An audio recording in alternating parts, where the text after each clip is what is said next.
விறுவிறுப்பான அரசியல் நிகழ்வுகள் குறித்த ஆய்வுகள், நியாயங்களின் நிறம் மாறாத கூர்மையான விமர்சனங்கள், தீமைகளை சுட்டெரிக்கவும் நல்ல அரசியலை வளர்த்தெடுக்கவும் அறிவார்ந்த விவாதங்கள், இளைய தலைமுறையிடம் விழிப்புணர்வை ஊட்டும் விரிவான வரலாற்று விளக்கங்கள், கலை, இலக்கியம், ஆன்மீகம், பண்பாடுகளை படம் பிடித்து காட்டும் கருத்தோவியங்கள் வாரந்தோறும் உங்கள் தமிழருவி தர்பாரில் அணிவகுக்கும்.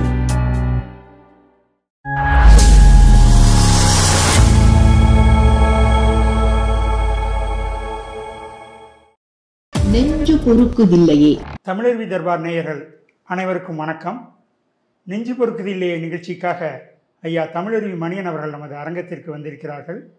ஐயா அவர்களை வணங்கி மகிழ்வோம். ஐயா வணக்கங்க ஐயா. வணக்கம் குமரையா.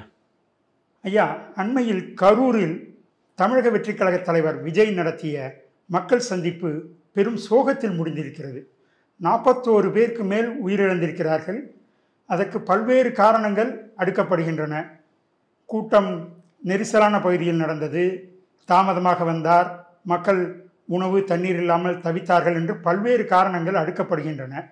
நீங்கள் யார் குற்றவாளி என்று கருதுகிறீர்கள்? என்னை பொறுத்தவரையில் கரூரில் நடைபெற்ற இந்த இதயத்தையே ரணப்படுத்துகின்ற மிக மோசமான துயர சம்பவத்திற்கு 3 பேர் குற்றவாளிகள். முதல் குற்றவாளி மக்கள். மக்களை எப்படி குற்றவாளிகள் என்று சொல்கிறீர்கள்? மக்கள் தான் குற்றவாளிகள். நான் கேட்கிறேன், விஜய் என்ன தேவதூதரா?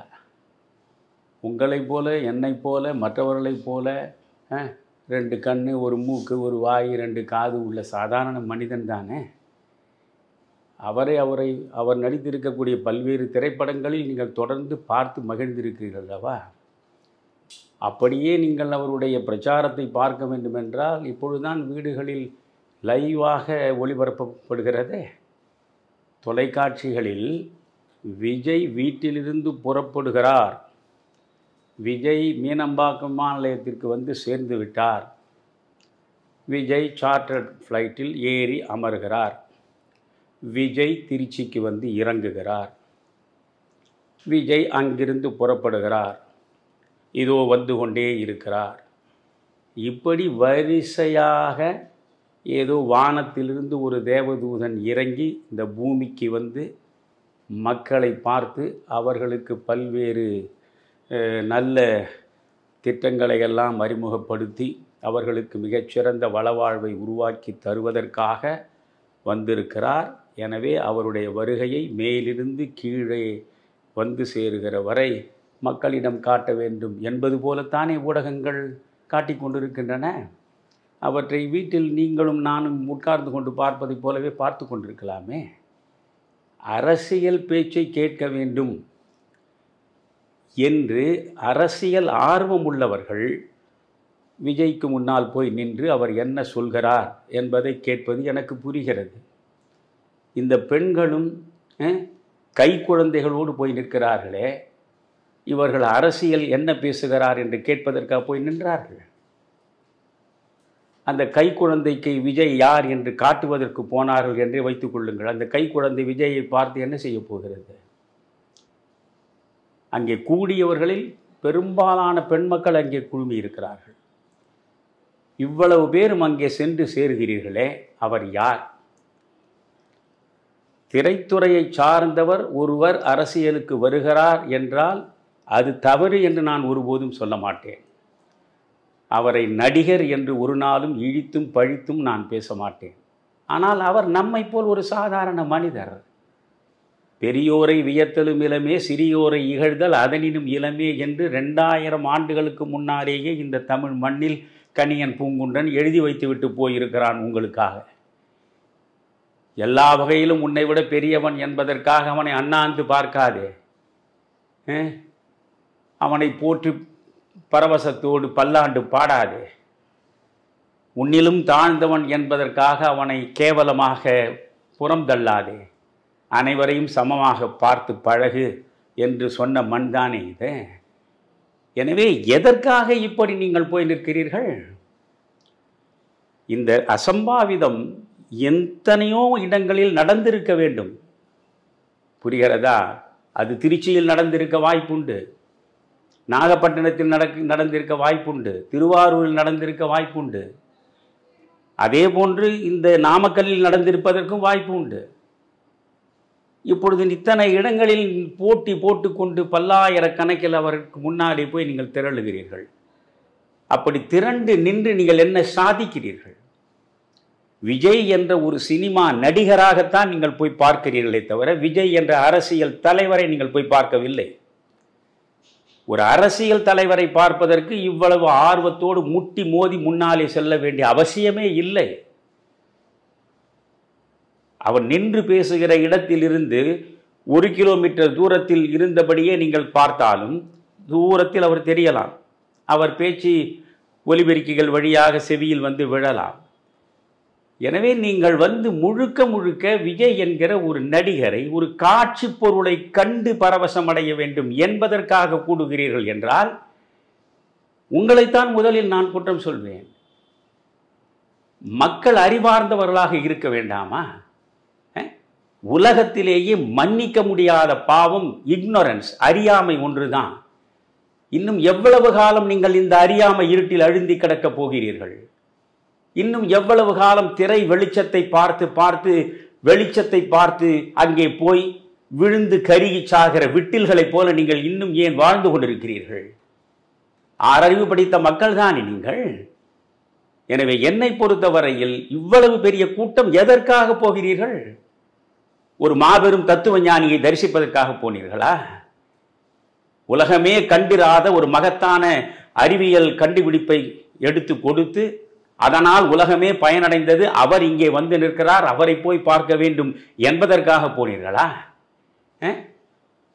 நான் கேட்கிறேன், ஒரு மிகச்சிறந்த படைப்பாளி ஒருவன் உங்கள் முன்னாலே வந்து நின்றால் அவனை பார்ப்பதற்கு இத்தனை ஆயிரம் பேர் நிற்பீர்களா? உயிர் காக்கும் ஒரு மருத்துவனுக்கு மரியாதை உண்டா? கருத்து வளம் செறிந்த படைப்புகளை தரக்கூடிய ஒரு படைப்பாளிக்கு மரியாதை உண்டா? அறிவியல் விஞ்ஞானிகளுக்கு மரியாதை உண்டா? இந்த மண்ணில் நடிகர்களுக்கு தரக்கூடிய மரியாதையை வேறு யாருக்கு இந்த மக்கள் தந்திருக்கிறார்கள்? எனவே மக்களுடைய மனோபாவம் முதலில் குற்றத்திற்கு உள்ளானது. இந்த மனோபாவத்திலிருந்து மக்கள் விடுபட வேண்டும். எந்த மனிதனாக இருக்கட்டும், எந்த நடிகராக இருக்கட்டும். நான் ரஜினிகாந்தோடு 3 ஆண்டு காலம் இடைவிடாமல் உட்கார்ந்து பேசிக் கொண்டிருப்பேன். ரஜினியும் நானும், நீங்களும் நானும் பேசுவதைப் போலத்தான் பேசிக் கொண்டிருப்போம். எனக்கு எந்தவித மயக்கமும் கிடையாது. என்னை போல் ரஜினி ஒரு மனிதர், ரஜினியை போல் நான் ஒரு மனிதன். அந்த மனப்பக்குவம் வந்துவிட்டால் நீங்கள் யாரை பார்த்து இப்படி என்று வாய் திறக்க வேண்டியதில்லையே. எனவே விஜயை பார்ப்பதற்கு அவர்கள் வருகிற இடத்திலெல்லாம் பல்லாயிரக்கணக்கில் நீங்கள் கூடினீர்கள் என்றால் ஆட்சி மாற்றம் நிகழ வேண்டும் என்று அவர் சொன்னதற்காக சென்றவர்களை நான் அரசியல் விழிப்புணர்வுக்காக போயிருக்கிறார்கள் என்று நான் ஒப்புக்கொள்வேன். திராவிட முன்னேற்ற கழகத்தினுடைய தவறுகளை விமர்சிப்பதற்கு தருகன் ஆண்மையோடு ஒரு மனிதன் திரை உலகத்தில் உச்சத்திலே இருக்கக்கூடிய இடத்தை கூட துறந்து விட்டு வந்திருக்கிறான் என்பதற்காக அவனை பார்த்து பாராட்ட சென்றீர்கள் என்றால் அதை நான் ஒப்புக்கொள்வேன். ஆனால் சாதாரண பெண் மக்கள் அன்றைக்கே நீங்கள் பார்த்தால் அரை நாள் அந்த நெசவு தொழிலில் ஈடுபட்டிருக்கக்கூடிய அத்தனை பேருக்கும் அரை நாள் விடுமுறை விட்டிருக்கிறார்கள். இவையெல்லாம் ஐயத்திற்குரியவை. அதற்கு பின்னாலே நான் வருகிறேன். அப்படி அரை நாள் விடுமுறை கிடைத்த உடனே வீட்டுக்கு செல்லாமல் அத்தனை பெண் மக்களும் முண்டி அடித்து இங்கே வந்து நிற்கிறார்கள். நீங்கள் வந்து நின்று தொலையுங்கள். கை குழந்தையோடு வந்து காட்சி தருகிறீர்களே, உங்கள் தாய்மை உணர்வு அதற்கு எப்படி இடம் தந்தது? பல்லாயிரம் பேர் கூடியிருக்கிற இடத்தில் கை குழந்தையோடு வந்து நிற்கிறீர்களே, மூச்சு திணறல் ஏற்பட்டால் என்ன ஆகும்? முதியவர்கள் நிலை என்ன? பெண் மக்களுடைய நிலை என்ன? இளம் குழந்தைகள் நிலை என்ன? இப்படி கூடுகிற இடத்தில் நாம் போய் எதற்காக நிற்க வேண்டும்? வேண்டுமானால் தொலைக்காட்சியில் பார்த்துவிட்டு போகலாம் என்று இருந்திருந்தால் இந்த அசம்பாவிதங்களுக்கு வாய்ப்பே கிடையாது. எனவே என்னை பொறுத்தவரையில் முதல் குற்றவாளிகள் இந்த தமிழகத்தில் உள்ள மக்கள் தான். இந்தியாவிலேயே இவ்வளவு மோசமான சினிமா மோகம் மண்டி கிடக்கக்கூடிய மக்கள் இந்த தமிழ்நாட்டிலே தான் அதிகமாக இருக்கிறார்கள். புரிகிறதா? ஆந்திராவிலும் இது போன்று இருக்கிறார்கள். ஆந்திராவிலும் இது போன்ற ஒரு மோகத்தில் மாயையில் மூழ்கி கிடப்பவள் இருப்பதனாலே தானே புஷ்பா 2 என்ற ஒன்று திரையரங்கத்தில் வருகிற பொழுது 35 வயது இளம் பெண் அந்த நெரிசலில் சிக்கி செத்து கிடக்கிறார். அல்லு அர்ஜுனா என்கிற ஆணழகனை பார்ப்பதற்காக ஆயிரக்கணக்கில் அங்கே போய் நின்று அந்த கூட்ட நெரிசலில் ஒரு பெண்மணி இறந்து போகிறார். ஆக இந்தியாவின் பல மாநிலங்களில் இருக்கிறது. பக்கத்தில் தான் கேரளா இருக்கிறது. விஜயாவது இன்னும் 100 படங்களை கடந்திருப்பாரா என்று தெரியவில்லை. ஆனால் இந்த உலக வரலாற்றிலேயே 300க்கும் மேற்பட்ட படங்களில் கதாநாயகனாகவே நடித்து பெரிய சாதனையை செய்தவர் பிரேம் நசீர். 300 கூட அல்ல, 500க்கு மேல் என்று நினைக்கிறேன் நான். 500 700 அப்படி எண்ண முடியாத அளவுக்கு ஏராளமான படங்களில் நடித்தவர் பிரேம் நசீர். அந்த பிரேம் நசீருக்கே எம்ஜிஆரை பார்த்து ஒரு மயக்கம் வந்தது, என்டிஆரை பார்த்து ஒரு மயக்கம் வந்தது. தமிழ்நாட்டில் எம்ஜிஆர் வந்து விட்டார், ஆந்திராவில் என்டிஆர் வந்து விட்டார், கேரளாவில் நாம் இருக்கிறோம். திராவிட நாடு, திராவிட இனம், ஒரே மாதிரி ரசனை, ஒரே மாதிரி கலாச்சாரம். அதனால் நிச்சயமாக நாமும் இங்கே முதலமைச்சர் நாற்காலில் வந்து அமர்வதற்கு ஒரு வாய்ப்பு கிடைத்தால் அதை ஏன் நாம் நழுவ விட வேண்டும் என்று அவர் நினைத்தார். கட்சி தொடங்குவதற்கு முடிவெடுத்தார். கட்சி தொடங்க போவதாக சூசகமாக அறிவித்தார். அவர் அறிவித்த அந்த கணத்திலேயே கேரள மக்கள் அவரை நிராகரித்து விட்டார்கள். உடனே பின்வாங்கி விட்டார். கேரளாவில் இருக்கக்கூடிய மக்களுக்குள்ள விழிப்புணர்வு பக்கத்திலே இருக்கிற தமிழர்களுக்கு வாய்க்காமல் போனது ஏன்? நான் மீண்டும் சொல்கிறேன், என்னை நீங்கள் தவறாக புரிந்து கொள்ளாதீர்கள். நான் நடிகர்கள் அரசியலுக்கு வருவதற்கு எதிரி கிடையாது. நடித்து இப்போ நீங்கள் பாருங்கள், நம்ம இப்பொழுது இவர் நடிகர், இவர் நடிகர் அங்கிருந்து வந்திருக்கிறார் என்று சொல்லக்கூடியவர்கள் எல்லாம் பாருங்கள். சீமான் யார்? அவர் இன்றைக்கு ஒரு கருத்தியலை முன்வைத்து பேசலாம். ஆனால் அவர் சினிமா உலகத்தில் இயக்குநராக இருந்தவர் தானே, அவரே நடித்தும் பார்த்தவர் தானே. திருமாவளவனுக்கு கூட அந்த ஆசை விடவில்லையே. திருமாவளவன் கூட சினிமாவில் முகம் காட்டியவர் தானே. அட, நம்முடைய தோழர் முத்தரசன் கூட ஒரு திரைப்படத்தில் முகம் காட்டி இருக்கிறாரு. எச் ராஜா இப்பொழுது ஒரு படத்தில் நடித்துக் கொண்டிருக்கிறாரு. திருநாவுக்கரசு கூட திருநாவுக்கரசர் நடித்தார். இப்படி நீங்கள் அத்தனை பேருமே இந்த திரை உலகத்தின் மீது அப்படி ஒரு மயக்கம் கொண்டிருக்கிறீர்களே. நான் ரஜினிகாந்தை பார்த்தது உண்மை, ரஜினிகாந்தை வைத்து சிஸ்டத்தை மாற்ற வேண்டும் என்று நினைத்தது உண்மை. ஆனால் தமிழ்நாட்டின் மிகப்பெரிய வெற்றிகரமான படங்களை இயக்கிய ஒரு புகழ்பெற்ற இயக்குனர் என்னோடு தொலைபேசியில் தொடர்பு கொண்டு, ஐயா, உங்களுடைய உடல் மொழியை பார்த்து நான் ரொம்பவும் மயங்கி இருக்கிறேன். உங்களுடைய அந்த டெலிவரி, அந்த பாடி லாங்குவேஜ் எல்லாமே மிக அற்புதமாக இருக்கின்றன. தயவு செய்து உங்களுக்கு ஒரு மிக முக்கியமான பாத்திரம் இருக்கிறது, அதில் நீங்கள் வந்து நடிக்க வேண்டும் என்று சொன்ன பொழுது, எந்த அடிப்படையில் என்னை இப்படி அழைப்பதற்கு உங்களுக்கு தைரியம் வந்தது என்று நான் கேட்டேன். புரிகிறதா? எனவே இந்த சினிமா என்பது ஒரு மோக வலை. அந்த மோக வலையில் சிக்கி சீரழிந்து ஒட்டுமொத்தமாக ஒரு சமுதாயம் படுகொழியில் விழுந்து கிடக்கிறது என்பதை நாம் பார்க்கிறோம். நான் ரஜினிகாந்திடம் போனதை பற்றி குறை கூறுகிறார்களே, முல்லை முள்ளால் எடுப்பதற்காக போனேன். இந்த முல்லை எடுக்க வேண்டும் என்றால் இன்னொரு முல்லை பயன்படுத்தினால்தான் முடியும். என்னை பொறுத்தவரையில் மாற்று அரசியல் தேவை. அந்த மாற்று அரசியலை தமிழறிவு மணியன் சாதிக்க முடியாது. ஏனென்றால் தமிழறிவு மணியன் முகத்தில் எந்த அரிதார ஒப்பனைகளும் கிடையாது. இங்கே ஒப்பனைகளோடு ஊர்வலம் வரக்கூடியவனைத்தானே நீங்கள் ஆராதிக்கிறீர்கள். அதனால் மக்களுடைய மனோபாவம் இருக்கிறதே, அதுதான் அங்கே மாபெரும் கூட்டமாக கூடி நின்றதன் விளைவு இன்றைக்கு 41 உயிர்களை இழந்து நாம் கண்ணீர் விட்டு கதறக்கூடிய சூழலுக்கு உள்ளாகி இருக்கிறோம். எனவே என்னுடைய முதல் குற்றச்சாட்டு மக்களுக்கு எதிராகத்தான். ஐயா, அப்படி பார்த்தால் இதில் தமிழக வெற்றி கழக தலைவர் விஜய்க்கும் அவருடைய மாநில நிர்வாகிகளுக்கும் மற்ற நிர்வாகிகளுக்கும் பொறுப்பு இல்லையா? நிச்சயமாக நான் தான் சொல்கிறேன், 3 பேர் குற்றவாளிகள். இதில் முதல் குற்றவாளி மக்கள், இரண்டாவது குற்றவாளி விஜய். விஜய் அரசியல் கட்சியை தொடங்கி இருக்கிறார். ஒரு நடிகர் கட்சி தொடங்குவது தவறு என்று ஒருபோதும் நான் சொல்ல மாட்டேன். ஏனென்றால் கற்பூரி தாக்கூரை எல்லாம் நான் முதலமைச்சராக பார்த்தவன். என் இளம் பருவத்தில் கற்பூரி தாக்கூர் ஒரு செருப்பு தைக்கும் தொழிலாளிக்கு மகனாக பிறந்தவர், ஏழ்மையில் உழன்றவர். அந்த கற்பூரி தாக்கூர், இவையெல்லாம் இன்றைய இளைஞனுக்கு தெரியாது. அந்த கற்பூரி தாக்கூர் முதலமைச்சராக இருக்கிறார். இந்தியா டுடே ஆங்கில பத்திரிகை, புகழ்பெற்ற இந்தியா டுடே பத்திரிகையில் அட்டை படத்தில் முதல்வர் கர்பூரி தாக்கூருடைய தாய் மாவரைத்துக் கொண்டிருக்கிற படத்தை போடுகிறார். மகன் முதலமைச்சர், ஆனால் தாய் வீட்டு பணிக்கு மாவரைத்துக் கொண்டிருக்கிறார். அவன்தான் உண்மையான சோசியலிஸ்ட். ஜெயபிரகாஷ் நாராயணனால் கவர்ந்து இழுக்கப்பட்டு வந்த மாபெரும் சோசியலிஸ்டுகளில் கள்ள சோசியலிஸ்டுகள் தான் முலாயம் சிங் யாதவும் லாலு பிரசாத் யாதவும். இவர்கள் கள்ள சோசியலிஸ்டுகள். ஆனால் மிக நல்ல சோசியலிஸ்டாக தன்னுடைய வாழ்வை அர்ப்பணித்த கர்பூரி தாக்கூர் ஒரு செருப்பு தைக்கும் தொழிலாளிக்கு மகனாக இருந்தவர் தான். எனவே இந்த தொழிலில் இருந்து வந்தாய் என்று தொழிலை வைத்துக் கொண்டு இழித்தும் பழித்தும் பேசுவது மிக மிக கேவலம். அவர் நடிகர், நடிப்பு அவருடைய தொழில், அதில் அவர் சிகரத்தை எட்டி இருக்கிறார். இந்தியாவிலேயே நான் கேள்விப்பட்ட வகையில் ஷாருக் கானை விட அதிகமான ஊதியத்தை பெறக்கூடியவர் என்று சொல்கிறார்கள். சரி, அந்த ஊதியத்தை துறந்து விட்டு அவர் வந்திருக்கிறார். ஆனால் ஒன்று, அந்த ஊதியத்தை துறந்து விட்டு அவர் துப்புரவு பணி செய்வதற்காக ஒன்று வரவில்லை. புரிகிறதா?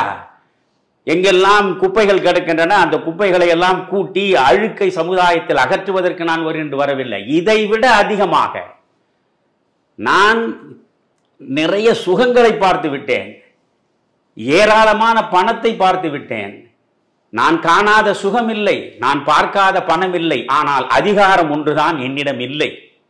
அதனாலேதான் ஒரு உதயநிதி கூட என்னை மிரட்ட முடிகிறது.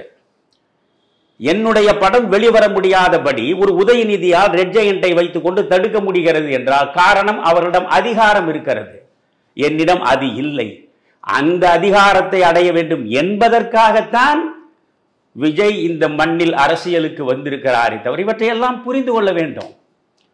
அவர் ஒன்றும் இந்த சமுதாயத்தின் மாபெரும் சீர்திருத்தத்தை செய்வதற்காக வந்திருக்கிறார் என்று உடனடியாக நாம் முடிவு கட்ட முடியாது. அவர் வருவார், வரட்டும், அவர் மக்களை சந்திப்பார், சந்திக்கட்டும், தேர்தல் களம் வரும், தேர்தல் களத்தில் நிற்கட்டும், நின்ற பிறகு மக்கள் அவருக்கு வெற்றி மாலை சூட்டினால் அந்த மாலையை அவர் சூட்டி கொள்ளட்டும். அதற்கு பிறகு 5 ஆண்டுகள் அவர் ஆளுகிற பொழுது என்னென்ன நன்மைகளை என்னென்ன திட்டங்களை தருகிறார் என்று பார்க்கிற பொழுது உண்மையிலேயே மிகச்சிறப்பான திட்டங்களை தந்து ஒரு மாபெரும் அரசியல் தலைவராக மலர்ந்தால் நாம் மனமாற அவரை பாராட்டுவோம், வாழ்த்துவோம், அது வேறு. ஆனால் இப்பொழுது அவர் வந்திருப்பது அதிகாரத்தை கைப்பற்ற வேண்டும் என்பதற்காக வருகிறார். சரி, வருகிறீர்கள், உங்களுடைய ஒரே பலம் உங்களுக்கு இருக்கக்கூடிய இந்த ரசிகர் கூட்டம் தான். இந்த ரசிகர் கூட்டம் என்பது கூட 15 வயதிலிருந்து 35 வயதுக்கு இடைப்பட்டவர்கள் தான், விவரம் அறியாதவர்கள். நான் என்ன சொல்கிறேன், நான் காந்திய யுகத்தை படித்து பார்க்கிறேன், காமராஜர் யுகத்தை கண் முன்னாலே கண்டிருக்கிறேன், இன்றைய யுகத்தையும் பார்த்து கொண்டிருக்கிறேன். அறிவார்ந்தவர்கள், தன்னலம் துறந்தவர்கள், பொதுநல தொண்டுக்காகவே தங்களை அர்ப்பணித்தவர்கள் இருந்த இடம் அரசியலாக ஒரு காலத்தில் இருந்தது. நீங்கள் அரசியல் என்பது சாதாரண பிள்ளை விளையாட்டு அல்ல, புரிகிறதா? பாலிடிக்ஸ் இஸ் மாஸ்டர் சயின்ஸ் என்கிறான் அரிஸ்டாட்டில் 2000 ஆண்டுகளுக்கு முன்னாலேயே.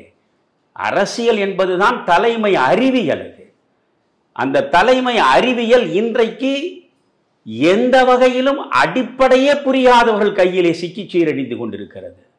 முன்பெல்லாம் சொல்லுவார்கள் அயோக்கியர்களின் கடைசி புகலிடம் அரசியல் என்று. இப்பொழுது சகல அயோக்கியர்களுக்கும் முதல் சரணாலயமாகவும் புகலிடமாகவும் இருப்பதே அரசியல் என்று ஆகிவிட்டது. எனவே இதில் விஜய் வருகிறார், வரட்டும். ஆனால் அரசியல் குறித்த நிறைய தெளிவுகளை அவர் இடைக்காலத்தில் தேடி பெற்றிருக்க வேண்டும். தன்னுடைய ரசிகர்களை அவர் அரசியல் ரீதியாக அவர்களை பயிற்சி கொடுத்து உருவாக்கி இருக்க வேண்டும். இன்னமும் அவர்கள் சின்னஞ்சிறு பிள்ளைகளாக அவரை பார்த்தாலே தங்களை மறந்த நிலையில், அதாவது சன்னதமாடுவார்கள் என்று சொல்வார்கள், பார்க்கல, சாமி வந்து விட்டால் சன்னதமாடுவது, அதுபோல் அவரை பார்க்கிற பொழுதே அவர்கள் பரவசம் அடைகிறார்கள். தலைவா என்று அடிவயிற்றிலே இருந்து குரல் கொடுக்கிறார்கள். இவரும் என்ன சொல்கிறார், என் உயிர் தோழா, என் உயிர் தோழி, என் உயிர் நண்பா, என் உயிர் நண்பி என்று சொல்கிறார். நீங்கள் இப்படியெல்லாம் சொல்வதை நம்பித்தானே அத்தனை உயிர் தோழர்களும் உயிர் தோழிகளும் உயிர் நண்பர்களும் உயிர் நண்பிகளும் அங்கே கூட்டம் கூட்டமாக கூடினார்கள். 42 பேர் செத்து கிடக்கிறார்களே. செய்தி அறிந்த அடுத்த கணம் எங்கே போனீர்கள் நீங்கள்? எங்கே போனீர்கள்? அங்கேயே உங்களுடைய அரசியல் அதிகாரம் கலைந்து விட்டது. துயருற்று கிடக்கக்கூடிய இடத்தில் துயராற்றுவதற்கு புறப்படக்கூடியவன் தான் உண்மையான தலைவனாக இருக்க முடியும். உடனே இவர்கள் சொல்கிறார்கள், அவர் அங்கேயே இருந்தால் இன்னும் கூட்டம் அதிகமாக கூடும். அந்த இடத்தை விட்டு நேரடியாக மருத்துவமனைக்கு செல்ல வேண்டியதுதானே? மரணத்தின் வாயிலில் இருக்கக்கூடிய மக்களை போய் பார்த்திருக்க வேண்டியதுதானே? ஆறுதல் வழங்கி இருக்க வேண்டியதுதானே? உடனடியாக அங்கே இருந்து அவர் பறந்து விட்டார். அடுத்த நொடியே அவரை கேட்டால் போலீஸ்காரர்கள் போக சொல்லிவிட்டார்கள். போலீஸ்காரர்கள் போக சொன்னால் நீங்கள் தலைவர் என்ன சொல்ல வேண்டும்? என் உயிருக்கு உயிரான இந்த கண்மணிகள் இன்றைக்கு இப்படி சொல்ல முடியாத துயரங்களில் விழுந்து கிடக்கிறார்கள். கண்ணீர் கடலில் மூழ்கி கிடக்கிறார்கள். எத்தனை குழந்தைகள், எத்தனை பெண் பிள்ளைகள், எத்தனை தாய்மார்கள், எத்தனை இளைஞர்கள் இவ்வளவு இன்னல்களை எனக்காக அடைந்திருக்கிறார்கள். இவர்களோடு தான் நான் இருப்பேன் என்றல்லவா சொல்லி இருக்க வேண்டும். தலைவர் பறந்து விட்டார். தலைவர் போன பிறகு இரண்டாம் கட்ட தலைவர்களாவது வந்து, ஏனென்றால் விஜய் போய் நின்றால் விஜய்க்கு பின்னால் ஒரு பெருங்கூட்டம் அப்பொழுதும் போகும். இதுதான் ஒரு சன்னதம் வந்த கூட்டம் தானே. எனவே அவர் மருத்துவமனையை நோக்கி சென்றாலும் இங்கிருந்து ஆயிரக்கணக்கில் கூடி போய் உள்ளே நுழைந்து மருத்துவமனையை ஒரு வழியாகி இருக்கும். சரி, புஷி ஆனந்தை பார்த்து விட்டு 10 பேர் பின்னாலே போவானா? நான் கேட்கிறேன். புஷி ஆனந்த் எங்கே போனார்? அதற்கு பிறகு அது நிர்மல் குமார் அவர் இவர் என்றெல்லாம் சொல்கிறீர்களே, இவர்களையெல்லாம் யாருக்கு ஐயா தெரியும்? இவர்களுக்கு பின்னால் ஒரு 5 பேர் போவானா? இவர்களாவது அங்கே போய் நின்று இருக்க வேண்டாமா? நம்முடைய தலைவர் ஆற்ற முடியாத சோகத்தில் ஆழ்ந்து என்ன செய்வது என்று தெரியாத நிலையில் இப்பொழுது வீட்டிற்கு போயிருக்கிறார். நாளை வருவார். அதற்கு முன்பு எங்களை போய் பார்க்க சொன்னார், வேண்டியனவற்றை எல்லாம் செய்ய சொன்னார் என்று புஷி ஆனந்திகள் போயிருக்க வேண்டாம்? ஒரு ஆனந்தையும் காணாமே. தாவேகாவை தவிர மற்ற அத்தனை அரசியல் கட்சியில் உள்ளவர்களும் அந்த மருத்துவமனைக்கு சென்றிருக்கிறார்கள். இதை விட கொடுமை வேறு என்ன? நீங்கள் வேண்டும் என்று என்ன செய்கிறீர்கள்? 8:45 மணிக்கு உங்களுக்கு கூட்டம் நடத்துவதற்கு நேரம் ஒதுக்கி இருக்கிறார் நாமக்கல்லில். நீங்கள் 8:45 மணிக்கு மீனம்பாக்கம் விமான நிலையத்தில் உள்ளே நுழைகிறீர்கள். அப்படி என்றால் நீங்கள் என்ன நினைத்துக் கொண்டிருக்கிறீர்கள்? 8:45 மணிக்கு வர வேண்டும் என்றால் 8:45 மணிக்கு வந்து நிற்க வேண்டும் மக்களுக்கு முன்னால். ஏன் நீங்கள் மெல்ல வருகிறீர்கள்? கூட்டம் கூடட்டும், கும்பல் திரளட்டும். நேரம் ஆக ஆகத்தான் கும்பல் கூடிக்கொண்டே இருக்கும். எனவே உங்களுக்கு தேவை பெரிய கும்பல். பெரிய கும்பல் திரள வேண்டும். நிற்பதற்கு கூட இடமில்லாத அளவுக்கு நெருக்கி அடித்தார் போல பல்லாயிரக்கணக்கில் ஒரு பெரிய கும்பல் கூடி நிற்க வேண்டும். அந்த கும்பலை காட்டி நீங்கள் திமுகவை மிரட்ட வேண்டும். அந்த கும்பலை காட்டி பார் என்னுடைய அரசியல் வலிமை எப்படிப்பட்டது என்று இந்த உலகத்திற்கு பறைசாற்ற வேண்டும். இதற்காக திட்டமிட்டே வேண்டும் என்று நீங்கள் தாமதமாகவே வருகிறீர்கள். இந்த ஊடகங்களை பற்றி சொல்வதற்கே எனக்கு அருவருப்பாக இருக்கிறது. அத்தனை ஊடகங்களும் லைவ் ரிலே. அவர் இங்கிருந்து புறப்படுகிறார். அதைவிட கொடுமை, அவர் விமானத்தில் இப்பொழுது எந்த பக்கம் வந்து கொண்டிருக்கிறார் கூகுள் மேப்பை போட்டு காட்டுகிறான். பார்க்கும்போது குமரையா வயிறெல்லாம் எரிகிறது எனக்கு. என்ன மனிதர்கள், யாரெல்லாம் ஊடகங்களில் உட்கார்ந்து கொண்டிருக்கிறார்கள்? ஒரு இம்மி அளவாவது சமூகம் சார்ந்த பிரஜை இருக்கிறதா? அப்படி அவர் வருகிறார், அவர் வந்து இறங்குகிறார், திருச்சியில் இறங்கினார். அதற்கு பிறகு நீங்க புறப்படுகிற பொழுது ஏற்கனவே நேரம் கடந்து வந்திருக்கிறீர்கள் அல்லவா? எவ்வளவு விரைவாக நீங்கள் பறந்து வர வேண்டும். நான் கேட்பது, முதலில் விஜயை நீங்கள் 8:45 மணிக்கு நாமக்கல் நிகழ்ச்சியில் இருந்து பேச வேண்டும். காவல்துறை கொடுத்த நேரம் அது. என்ன செய்திருக்க வேண்டும்? நீங்கள் புறப்படுவது எவனுக்கும் தெரியக்கூடாது. நீங்கள் எந்த நேரத்தில் திருச்சியில் வந்து இறங்குகிறீர்கள் எவனுக்கும் தெரியக்கூடாது. நீங்கள் யாருக்கும் தெரியாமல் வேறொரு காரில் ஏறி நேரே வந்து உங்களுடைய சார்ட்டர்ட் ஃபிளைட் அதில் ஏறி உட்கார்ந்து உடனே வந்து அங்கே யாருக்கும் தெரியாமல் உடனடியாக புறப்பட்டு நேரே நீங்கள் இங்கே வந்து 8:45 மணி அல்ல 9:45 மணிக்கு வந்தால் கூட தவறில்லை. ஆனால் 10:45 மணிக்கு வந்திருந்தால் கூட தவறில்லை. 8:45 மணிக்கு உங்களுக்கு கொடுக்கப்பட்ட நேரம், நீங்கள் 2:30 மணிக்கு தான் நாமக்கல்லுக்கே வருகிறீர்கள். அப்படி என்றால் பொறுப்பு இருக்கிறதா உங்களுக்கு? உங்களுடைய உயிர் நண்பி, உயிர் நண்பன், உயிர் தோழி, உயிர் தோழன் அங்கே கொளுத்துகிற வெயிலில் பைத்தியம் பிடித்து பல்லாயிரக்கணக்கில் நின்று கொண்டிருக்கிறார்களே, அவர்களை நினைத்தீர்களா? அவர்கள் என்ன ஆடு மாடுகளா? ஆடு மாடுகளை விட கேவலமாக அல்லவா மனதளவில் நீங்கள் நினைத்திருக்கிறீர்கள்? அப்படி என்றால் எல்லாம் நடிப்பு தானா? இந்த புதிய பறவையில் இந்த கடைசி நேரத்தில் எல்லாம் நடிப்பு தானா என்று சிவாஜி கணேசன் கேட்பாரு. அது மாதிரி உங்கள் வாழ்வே நடிப்பு தானா? ஒவ்வொருவருக்கும் வேண்டுமென்றே நீங்கள் தாமதப்படுத்தி பெருங்கூட்டம் கூடுகிறதா? அப்படி கூட்டம் கூடுகிற நிலையில் 2:30 மணிக்கு வருகிறீர்கள். 8:45 மணிக்கு நீங்கள் பேசப் போகிறீர்கள் என்று தெரிந்து கொண்டு இந்த பைத்தியக்கார கூட்டம் வைகரை 3 மணி 4 மணிக்கே வந்து அங்கே கூடியிருக்கிறார்கள். அப்படி என்றால் நீங்கள் ஒரு 6 மணிக்கே வைத்துக் கொள்ளுங்கள், 2:30 மணிக்கு வருகிறீர்கள். ஏறக்குறைய 8 மணி நேரம் அந்த கொளுத்தும் வெயில் அங்கே நிற்கிறார்கள். ஏற்கனவே ஒரு இடத்தில் முறையாக நீங்கள் தண்ணீர் தரவில்லை, அதனால் மூச்சுத்திணறல் வந்தது, தாகம் எடுத்தவர்களுக்கு தண்ணீர் கிடைக்கவில்லை, பல குறைபாடுகள் இருந்தன. அந்த குறைபாடுகள் இல்லாமலாவது உங்களுடைய ஆர்கனைசேஷன், உங்கள் அமைப்பு ரீதியாக நீங்கள் செயல்பட்டீர்களா? வந்து நின்று கொண்டே எல்லாம் சாப்பிட்டீர்களா? அவன் தான் 6 மணியிலிருந்து சாப்பிடாம நின்று கொண்டே இருக்கிறானே. இந்த இடத்தை விட்டு போய்விட்டால் அந்த இடம் போய்விடும் என்ற கவலை அவனுக்கு. அவனுக்கு சோறு முக்கியமாக படவில்லை, குடிக்கும் தண்ணீர் முக்கியமாக படவில்லை. கொஞ்சம் யோசித்து பாருங்கள். எனக்கு நினைக்க நினைக்க ஒரு பக்கம் வியப்பாகவும் இன்னொரு பக்கம் மனம் நிறைய கசப்பாகவும் இருக்கிறது. ஒரு 8 மணி நேரம் ஆணும் பெண்ணும் சிறுநீர் கழிப்பதற்கு கூட செல்ல முடியாத இயற்கை உபாதைகள் ஏற்பட்டால் அதற்கு எங்கிருந்து எங்கே போவது? அதற்கான ஏற்பாடுகள் இருக்கின்றனவா? இப்படி எல்லாவற்றையும் சகித்து கொண்டு உங்களுக்காக நிற்பார்கள். நான் இந்த கோலங்களை எல்லாம் தொலைக்காட்சியில் வீட்டில் இருந்தபடிதான் பார்க்கிறேன். 2:30 மணிக்கு நீங்கள் வந்து மைக்கை பிடிக்கிறீர்கள். என்ன பேசினீர்கள்? 3 நிமிடம் பேசினீர்கள். இந்த 3 நிமிடம் பேசுவதற்கு இவ்வளவு பெரிய ஏற்பாடு, இவ்வளவு பெரிய கூட்டம்.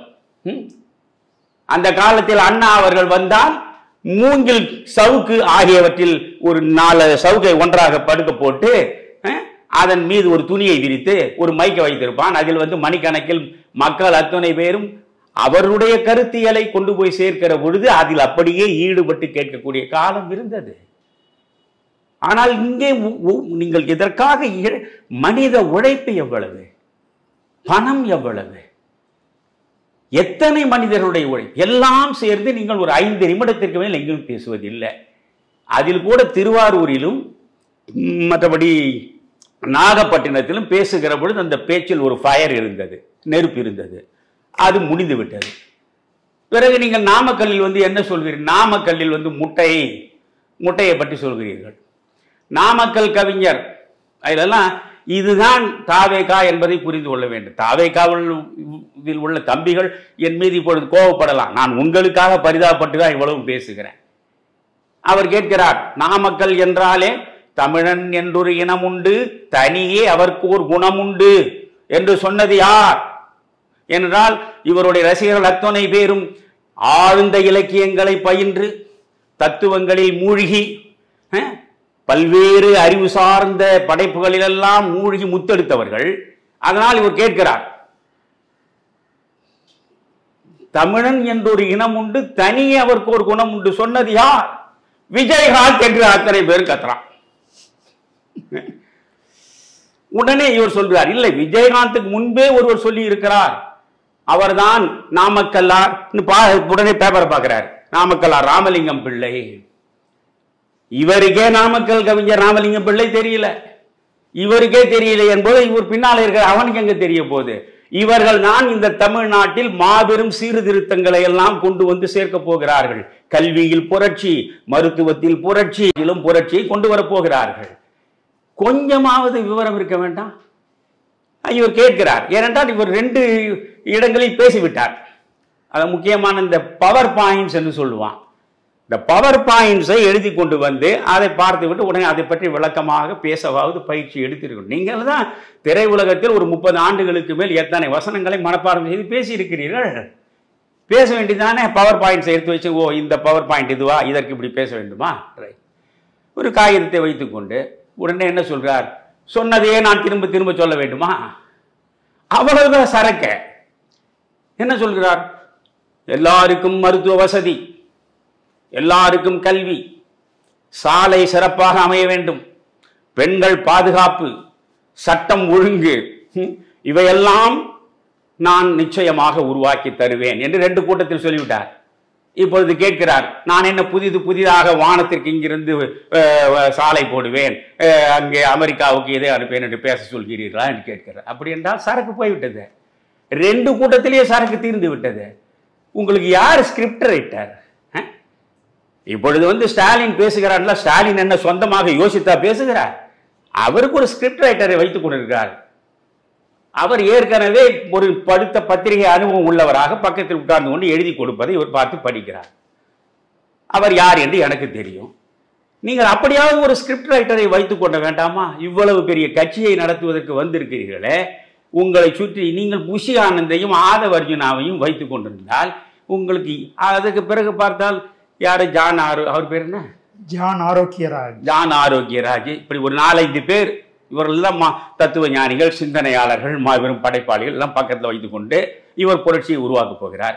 நான் கேட்கிறேன், திராவிட முன்னேற்ற கழகத்துக்கு கடந்த கால வரலாற்றை விட்டு விடுங்கள். இந்த 4.5 ஆண்டுகளில் நடந்திருக்கக்கூடிய அவலங்கள் எத்தனை? நாள் கணக்கில் கிருபானந்த வாரியார் கந்தன் கருணை காலட்சேபம் நடத்தியதை போல இந்த அவலங்களை பட்டியலிட்டு சொல்லிக் கொண்டே இருக்கலாமே. இன்னும் 1 வருடம் பேசலாமே. நீங்கள்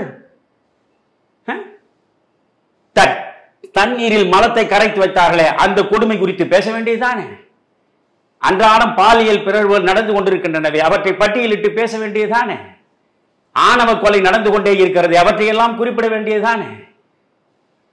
அஜித்குமாருக்கு கோர மரணம் நடந்ததே, எந்த அளவுக்கு காவல்துறையே சேர்ந்து கொலை செய்தது என்பது குறித்தெல்லாம் நீங்கள் பேச வேண்டியதுதானே? கள்ளக்குறிச்சியில் 68 பேர் செத்தார்களே கள்ளச்சாராயம் குடித்து விட்டு, அதை பற்றி பேச வேண்டியதுதானே? இன்று வரையில் மதுவிலக்கு சம்பந்தமாக நீங்கள் வாயை திறந்தீர்களா? நாளை நீங்கள் வந்தாலும் இந்த சாராய கடை இருக்கும் என்பதுதானே அர்த்தம்.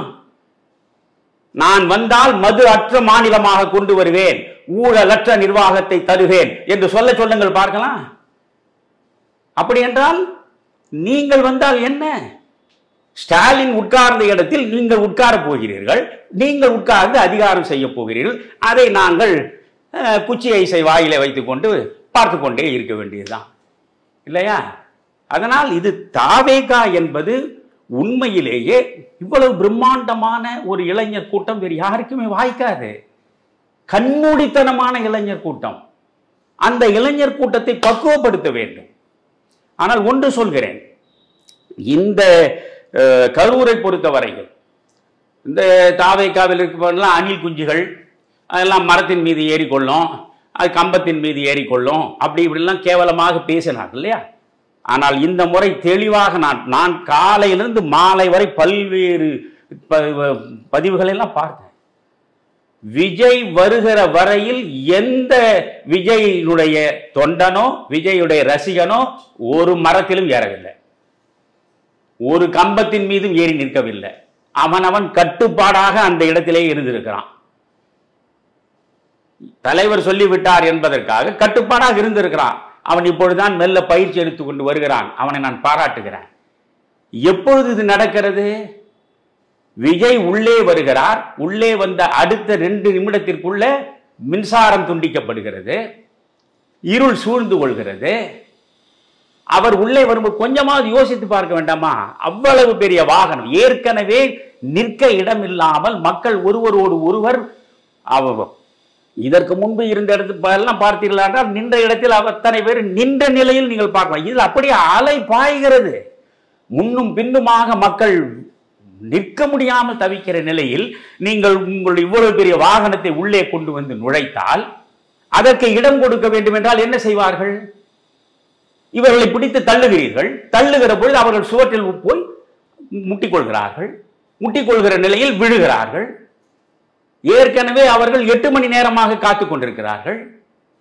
தண்ணீர் குடிக்கவில்லை, வேறு எதையும் உணவாக ஏற்கவில்லை. காத்து கிடந்த நிலையில் இப்படி முட்டி மோதியதற்குள் உள்ளே வருகிறீர்கள்.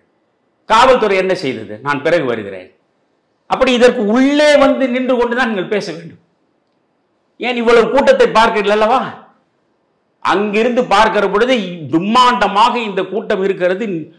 அப்படியே ஒரு ஆளுக்கு நடுவே இன்னொரு ஆள் நிற்க முடியாத நிலையில் எப்படி நம் வாகனம் போக முடியும்? வேண்டாம், நான் இங்கிருந்தே பேசுகிறேன். அந்த ஒன்று என்ட்ரி பாயிண்ட், இன்னொன்று எக்ஸிட் பாயிண்ட், ரெண்டு இருக்கணும். நீ என்ட்ரி பாயிண்ட்ல வரும்போது உள்ள நுழைகிற பொழுதே தெரிகிறது இவ்வளவு பெரிய கும்பல்.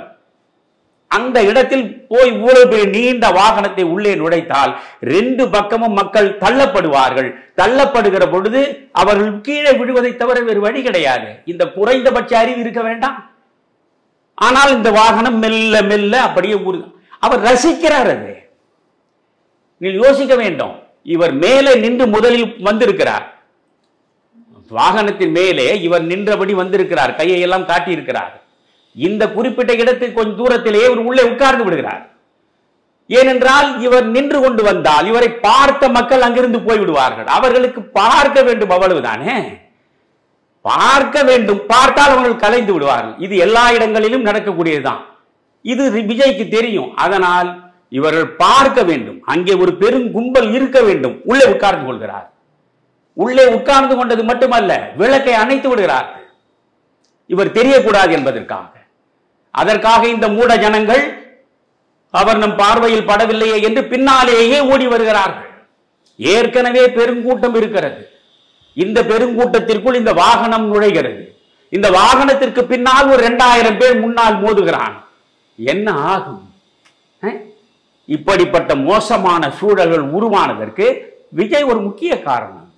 ஒரு அரசியல் தலைவராக இருப்பவர் தன்னுடைய தொண்டர்களை எப்படி ஆர்கனை செய்யும், எப்படி அமைப்பு ரீதியாக அவர்களை செயற்படுத்த வேண்டும், அவருக்கு கீழே இருக்கக்கூடிய தளபதியில் இருக்க வேண்டும். எம்ஜிஆருக்கு கூடாத கூட்டமா என்று நான் கேட்கிறேன். எந்த இடத்திலாவது இதை நீங்கள் இதுக்கு 8 மணி நேரம் 10 மணி நேரம் என்பதை நாம் சொல்கிறோம். எம்ஜிஆர் இரவு 8 மணிக்கு வருவதாக சொல்லிவிட்டு மறுநாள் காலை 8 மணிக்கு வருவார். அவர் தொடர்ந்து சுற்றுப்பயணம் செய்து கொண்டே வந்து கொண்டே இருப்பார்.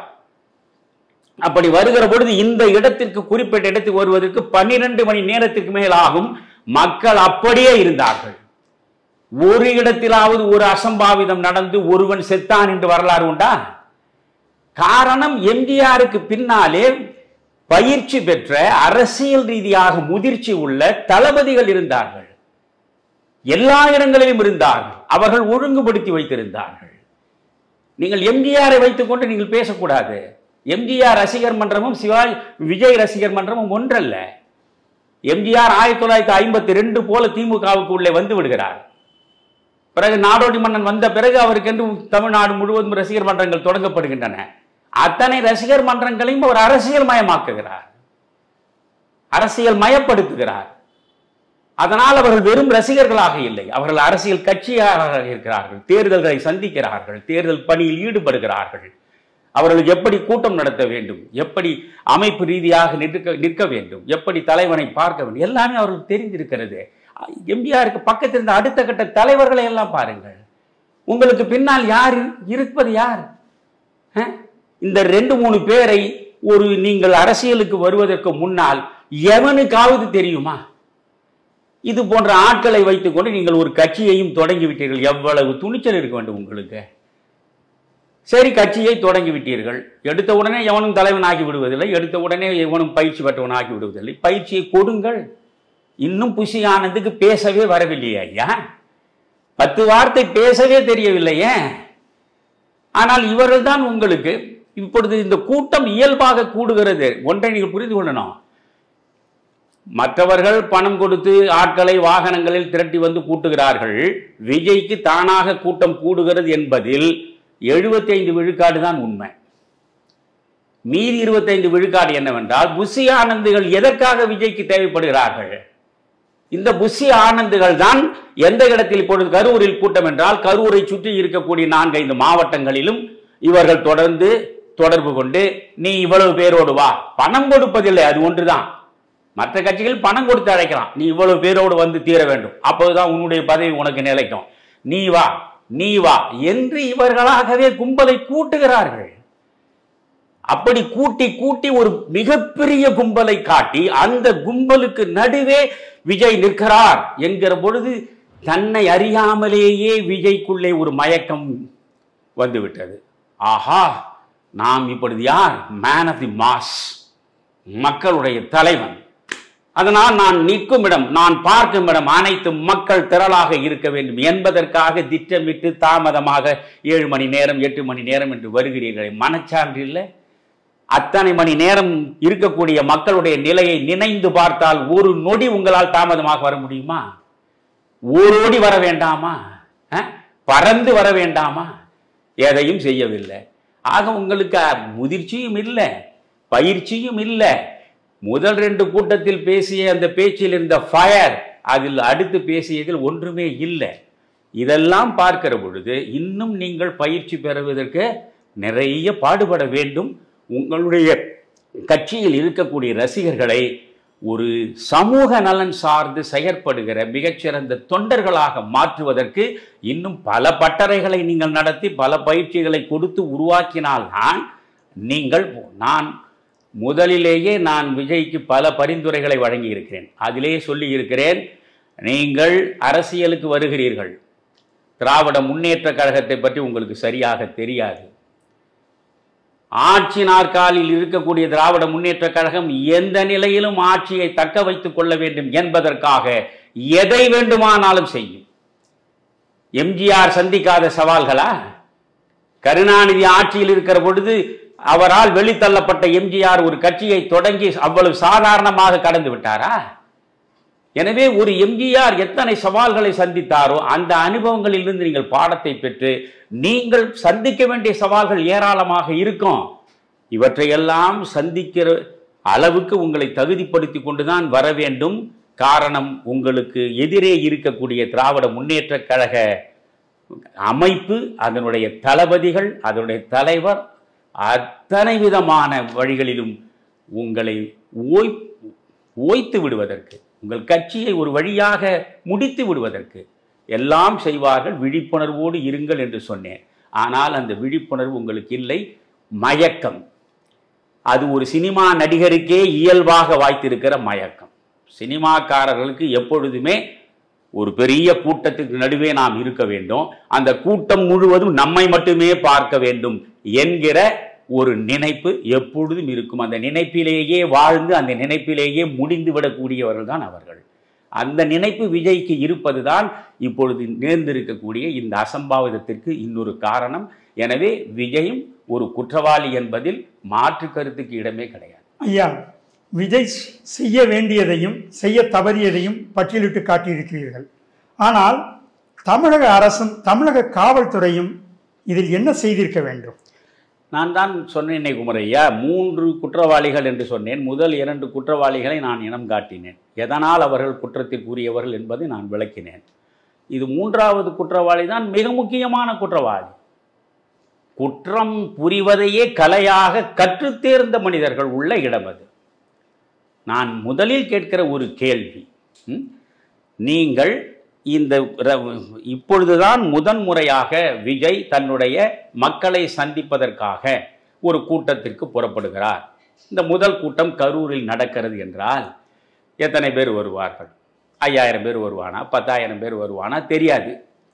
நீங்கள் அந்த வேலுச்சாமிபுரம், இந்த வேலுச்சாமிபுரத்துக்கு இது போதும் என்று நினைத்து நீங்கள் கொடுத்தோம். நாங்கள் இவ்வளவு கூட்டம் வரோம்னு நினைக்கலையா, அதனால் நாங்கள் இந்த இடத்தை ஒதுக்கினோம் என்று சொன்னால் நாம் புரிந்து கொள்ள முடியும். அவர் இதுவரையில் அவர் தொடங்கிய இடத்திலே இருந்து இதுவரையில் லட்சக்கணக்கான மக்கள் திரள்கிறார்கள். இருக்கக்கூடிய நிலப்பரப்பு முழுவதுமே மக்கள் வெள்ளமாக பொங்கி ததும்புகிற நிலையை பார்க்கிறீர்கள்.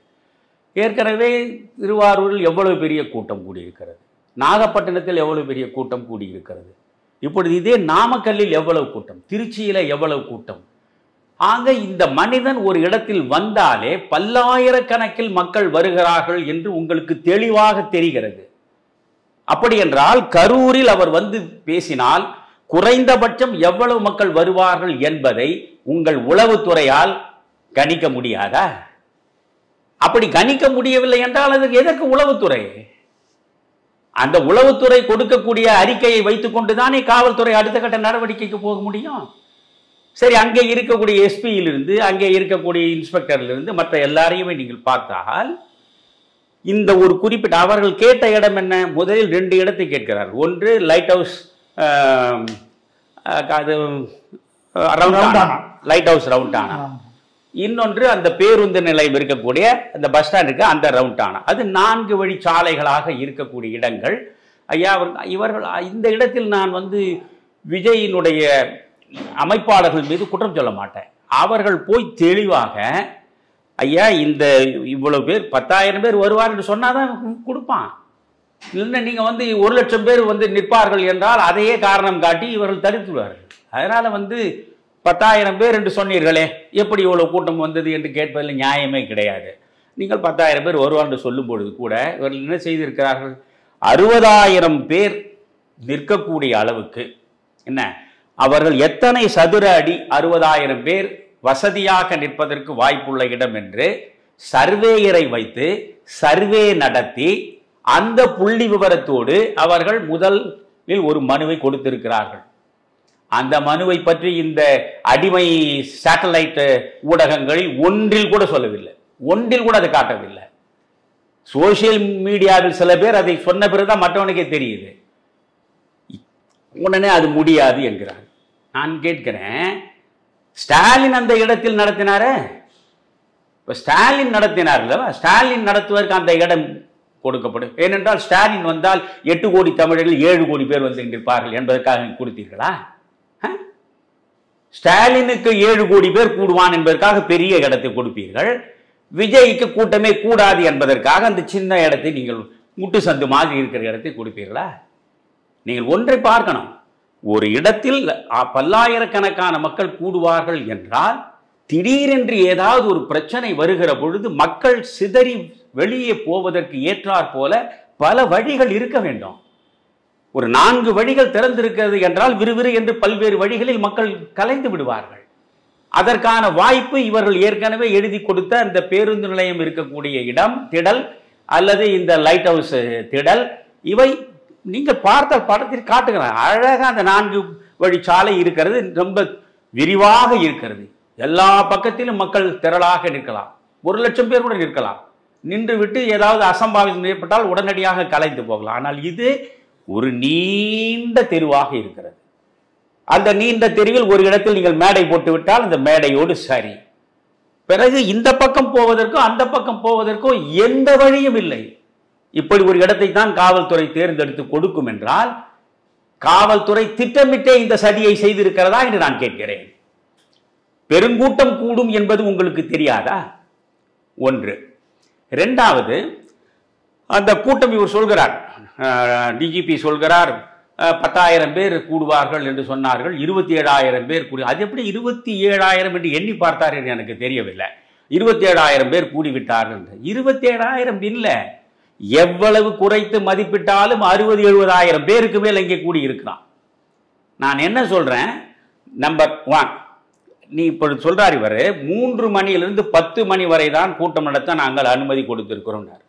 இவன் காலையில் 8 மணிக்கு கூட்டிட்டான். அதற்கு காரணம் என்ன போலீஸ் துறை சொல்கிறது என்றால் 12 மணிக்கு விஜய் இங்கே பேசுவார் என்று இவர்கள் தொடர்ந்து சொல்லிக் கொண்டிருந்தார். ஏனென்றால் 3 மணிக்கு அவர் வருவதற்கு முன்பு 12 மணிக்கே கூட்டத்தை கூட்டி வைத்தால் தானே. இந்த கூட்டம் வெயிலில் காய்ந்தால் என்ன, இது செத்தால் என்ன, என்ன ஆனால் என்ன, எங்களுக்கு தேவை பெரிய கும்பல். அதனால் திட்டமிட்டு இவர் 12 மணிக்கே வந்து விடுவார் என்று இவர்கள் சொல்ல, தலைமை கழகத்தினுடைய அறிவிப்பே 12 மணிக்கு அவர் வந்து விடுவார் என்கிற பொழுது நாம் இடத்தை பிடிக்க வேண்டுமே, தேவ மகனை போய் பார்க்க வேண்டுமே. அதனால் இவன் 8 மணிக்கே அங்கே நின்று விடுகிறான். சரி, 10,000 பேர் தான் அங்கே நிற்க முடியும் என்பது போலீஸ் துறையினுடைய கணிப்பு என்றால், நீங்கள் பார்க்கிறீர்கள் 8 மணிக்கு வருகிற பொழுது நீங்கள் என்ன செய்ய வேண்டாம், 3 மணியிலிருந்து 10 மணி வரை தான் உங்களுக்கு இந்த கூட்டம் நடத்துவதற்கு அனுமதி. இங்கே ஒரு ஆள் நிற்கக்கூடாது, ஒரு ஆள் இங்கே நிற்கக்கூடாது, வெளியே போங்க, 3 மணிக்கு உள்ளே வாருங்கள் என்று நீங்கள் வெளியே அனுப்பியிருக்கணுமா இல்லையா? நீங்கள் அவ்வளோ பெரிய கூட்டம் கூடுவதற்கு ஏன் அனுமதிச்சீங்க? பின்னால தடியடி நடத்தினீங்களா? அந்த தடியடியை முன்னால நடத்திய கூட்டத்தை முதல்ல கலைச்சிருக்க வேண்டியது தானே. நீங்கள் எதற்காக கூட்டம் கூடுவதற்கு அனுமதித்தீர்கள்? சரி, நீங்கள் என்ட்ரி பாயிண்ட்ல நீங்க காவல்துறை இவர் சொல்றார் 500 பேர், டேவிட் ஆசீர்வாதம் அவர் சொல்றார், ஏடிஜிபி 500 போலீஸ்காரர்கள் அங்கே இருந்தார்கள். ஆனால் பரவலாக மக்கள் சொல்கிறார்கள் 50 பேரை கூட நாங்கள் பார்க்க முடியவில்லை என்று. நீங்கள் என்ட்ரி பாயிண்ட் இது, மக்கள் உள்ளே வருகிறார், இந்த தெருவில் தான் வருவார்கள். நீங்கள் அங்கே காவல்துறை இருக்கிறீர்கள் என்று வைத்துக் கொள்ளுங்கள். ஒரு தாய்மார் வந்து, அம்மா கூட்டம் அதிகமாக இருக்கிறது, இந்த கூட்டத்திற்குள்ளே நீங்கள் போனால் மூச்சு திணறல் வரும், பல்வேறு பிரச்சனைகள் வரும், உங்களுக்கு அனுமதி கிடையாது. அவங்களை அனுப்ப வேண்டியதானே? கை குழந்தையோடு வந்தால், அம்மா கை குழந்தையோடு வந்திருக்கிறீர்கள், நீங்கள் சென்றால் பிரச்சனை வரும், குழந்தைக்கு பிரச்சனை வந்துடும், நீங்கள் தயவு செய்து வீட்டில் போய் தொலைக்காட்சியில் பாருங்க, அனுப்ப வேண்டியதானே? இப்படி என்ட்ரி பாயிண்ட்லேயே போலீஸ்காரர்கள் வரிசையாக ஒரு 100 பேர் நின்று கொண்டு 10,000 பேர் தான் இதற்குள்ளே போக முடியும். ஏற்கனவே 10,000 பேர் நிரம்பி விட்டார்கள், இனி போக முடியாது, பல பக்கங்களில் வேண்டுமானால் வெளியே நில்லுங்கள் பல்வேறு இடங்களில் என்று சொல்லி இருக்க வேண்டும். ஏன் சொல்லவில்லை நீங்க? இல்ல, அப்படி செய்திருந்தால் விஜயே சொல்லியிருப்பாரு, எனக்கு சேர வந்த கூட்டத்தை கலைத்து விட்டார்கள், தடுத்து விட்டார்கள். அது மக்கள் நலன். இப்போ எத்தனை விஷயத்துக்கு நீங்க மக்கள் நலனுக்காக காவல்துறை விஜயை பார்த்து கொண்டு சட்டம் கடைபிடிக்கணும்னு அவசியம் இல்லை. எது மக்கள் நலனுக்கு சரியானது என்பதை பார்ப்பதுதான் காவல்துறைக்கு வேலையே தவிர, விஜயை மகிழ்ச்சிப்படுத்துவதோ அல்லது விஜயை விமர்சனம் வைத்து விடுவாரே என்று அஞ்சி சாவதோ காவல்துறைக்கான வேலை இல்லை. அதனால் நீங்கள் 10,000 பேர் கூட வேண்டிய இடத்தில் 10,000 பேருக்கு 10,000 ஒரு இன்னொரு 5,000 பேர் 15,000 பேர் இருந்திருந்தாலும் ஒரு கணக்கு தெரியாது, அதோடு போதும். இதுவே கூட்டம் நிரம்பி ததும்புகிறது, இதற்கு மேல் கிடையாது என்று மற்றவர்கள் எல்லாம் நீங்கள் துரத்தி விட்டிருக்க வேண்டியதானே? ஏன் செய்யவில்லை? நீங்கள் வந்து இவ்வளவு பல்லாயிரக்கணக்கில் மக்கள் கூடிக்கொண்டே இருக்கிறார்கள், காவல்துறை எங்கே இருக்கிறது என்று யாருக்கும் தெரியல. சரி, வருகிறார் விஜய் வருகிறார், அவருக்காவது தெரிந்திருக்க வேண்டும். இவ்வளவு பெரிய கூட்டத்தில் இந்த வாகனம் உள்ளே நுழைந்தால் 2 பக்கமும் மக்கள் இங்கும் அங்குமாக தடுமாறி விழுந்து மயக்கமடைந்து பல விபத்துகள் நேரும் என்ற குறைந்தபட்ச அறிவு இருக்க வேண்டாமா? இவ்வளவு பெரிய கப்பல் மாதிரி வாகனத்தை எடுத்துக்கொண்டு உள்ளே நுழைவதற்கு நீங்கள் காவல்துறையில் சொல்லியிருக்க வேண்டாம். ஐயா, இங்கே நின்று பேசுங்க சொல்லியிருக்கலாம்.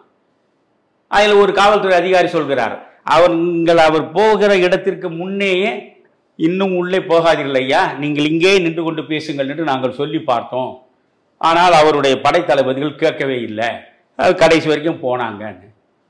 அப்போ இதையெல்லாம் நீங்கள் அனுமதித்தீர்கள். நான் என்ன கேட்கிறேன், இந்த உள்ள நுழையிற வரைக்கும் மின்சாரம் இருந்திருக்கு, விஜய் வருகிற வரைக்கும் மின்சாரம் இருந்திருக்கு. கேட்டால் விஜய் வருவதற்கு முன்னே ஒரு 2 நிமிடம் இவர்கள் மின்சாரத்தை அவர்கள் துண்டித்திருக்கிறார்கள். மின்வாரியமே அது ஒப்புக்கொள்கிறது. நாங்கள் ஒரு 5 நிமிடம் துண்டித்தோம், ஏனென்றால் இவர்கள் தான் வழக்கம் போல கிளைகளில் தொங்குவார்கள், இவர்கள் ஒயரை பிடித்து கொண்டு இன்னும் பெரிய அளவுக்கு விபரீதம் நிகழும் என்று துண்டித்தோன்றீங்க 5 நிமிடத்தில். ஆனால் இந்த முறை எவனுமே அவன் மரத்துலையும் ஏறல, கம்பத்துலையும் ஏறல, எதுவும் ஏறல, அவன் கட்டுப்பாடாக இருந்திருக்கான். பிறகு நீங்கள் மின்சாரம் கொடுத்துட்டீங்க. உள்ளே வந்து அவர் நுழைந்து பேச தொடங்கின 2 நிமிடத்தில் மின்சாரம் துண்டிக்கப்பட்டது. எப்படி மின்சாரம் துண்டிக்கப்பட்டது? இந்த கேள்விக்கு பதில் கிடைக்க வேண்டும். நம்பர் 1 ஆச்சா. அதற்கு அடுத்து நீங்கள் அந்த ஜெனரேட்டரை அது உள்ளே மக்கள் புகுந்து அந்த ஏதாவது கூட்ட நெரிசலில் வேறு வழியே இல்லாமல் மூச்சு திணறலுக்கு உட்பட்டு எப்படியாவது வெளியேற வேண்டும் என்று போனவர்கள் அந்த ஜெனரேட்டரை உடைத்து கொண்டு உள்ளே போனார்கள். அதனால் மின் துண்டிப்பு வந்தது என்று நீங்கள் சொல்கிறீர்கள். சரி, அது எது உண்மை? அது இயற்கையாக நடந்ததா அல்லது இவர்களால் நடந்ததா புரியாமல் நாம் அவதூறு பரப்பக்கூடாது, அதை விட்டு விடுகிறேன். ஒரு செருப்பை வீசுகிறீர்கள், விஜய் மீது நல்ல தெளிவாக தெரிகிறது, செருப்பு விஜய் மீது வீசுகிறான், அதை பவுன்சர் வந்து தள்ளி விடுறான். அப்படி என்றால் விஜய் ரசிகனாக இருக்கிற எவனும் விஜய் மீது செருப்பு வீச மாட்டானே.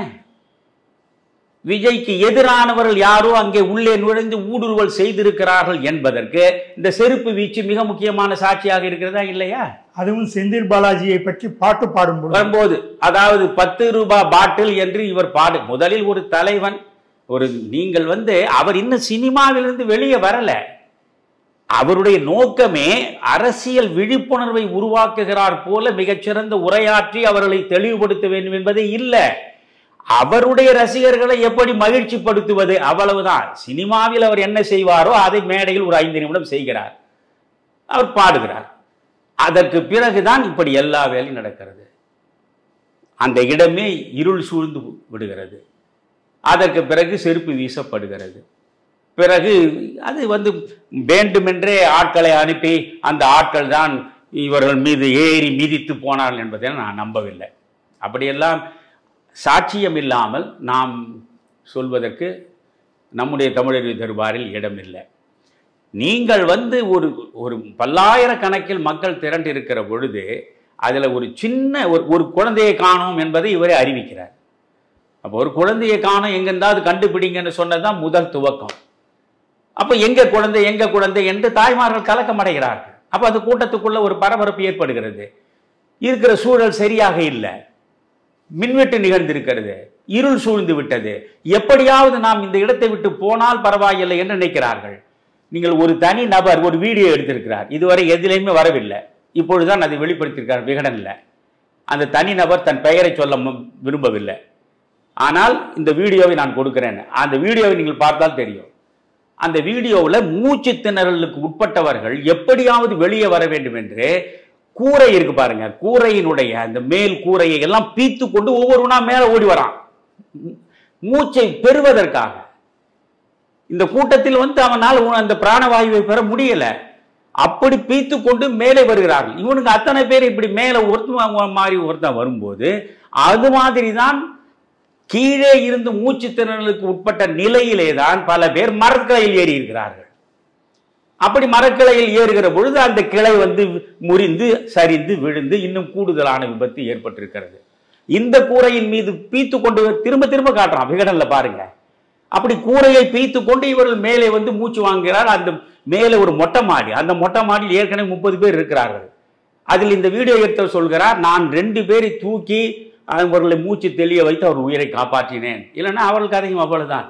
ஆக இவ்வளவு அசம்பாவிதங்கள் நடந்ததற்கு காரணம், நான் முதலில் இந்த காவல்துறையை கேட்பது, இந்த இடத்தை நீங்கள் எதற்கு கொடுத்தீர்கள்? நான் ரொம்ப தெளிவாக சொல்கிறேன், எந்த கட்சியாக இருந்தாலும் சரி, அது முதலமைச்சராக இருக்கட்டும், நடிகர் விஜயா இருக்கட்டும், யாராக இருக்கட்டும், நீ பெருங்கூட்டம் பண்ணணுமா, ஊருக்கு வெளியே காட்டில் நடத்து கூட்டத்தை. நீ எங்க போனாலும் உன்னை தேடிதான் வர ஆள் இருக்கானையா. அதனால இனிமேல் நடக்கக்கூடிய கூட்டங்கள் எதுவாக இருந்தாலும் நகரங்களில் இருக்கக்கூடிய தெருக்களில் கூட்டம் நடத்த அனுமதிக்க கூடாது. நகர்ப்புறங்களில் ஆளரவமற்ற பெரிய திடல்கள் இருந்தால் அந்த திடல்களில் தான் நீங்கள் கூட்டம் நடத்த வேண்டும் என்று இந்த காவல்துறை அனுமதி தர வேண்டுமே தவிர, இந்த காவல்துறை நல்ல நெருக்கடியான நகரின் மைய பகுதியில் உள்ள ஒரு சாலையை தேர்ந்தெடுத்து இங்கேதான் நீ கூட்டம் நடத்த வேண்டும் என்று சொல்லி அந்த இடத்தில் பல்லாயிரக்கணக்கான மக்கள் சூழ்ந்து நிற்க, என்றால் இதில் ஃபவுல் பிளே நடப்பதற்கு நிறைய வாய்ப்புகள் இருக்கின்றன. செந்தில் பாலாஜி சாதாரணமான மனிதர் கிடையாது. ஆனால் நீங்கள் போய் செந்தில் பாலாஜி விமர்சிக்கிற போது அது செந்தில் பாலாஜியுடைய கோட்டை, இரும்பு கோட்டை. அது அந்த கரூர் என்கிற இரும்பு கோட்டையை தகர்ப்பதற்கு ஒரு தளபதி வருகிறான் என்றால் அந்த தளபதியை வேடிக்கை பார்த்து கொண்டிருப்பார் அவர். அதற்காக அவர் இதை செய்தார் அதை செய்தார் என்று போகிற போக்கில் எந்த அவதூறையும் அள்ளி வீச நான் தயாராக இல்லை. ஆனால் இந்த இடத்தை நீங்கள் போலீஸ் துறை தேர்ந்து கொடுத்தது ஏன் கேட்டால் சொல்கிறார்கள், அங்கேதான் எடப்பாடி பேசினார்.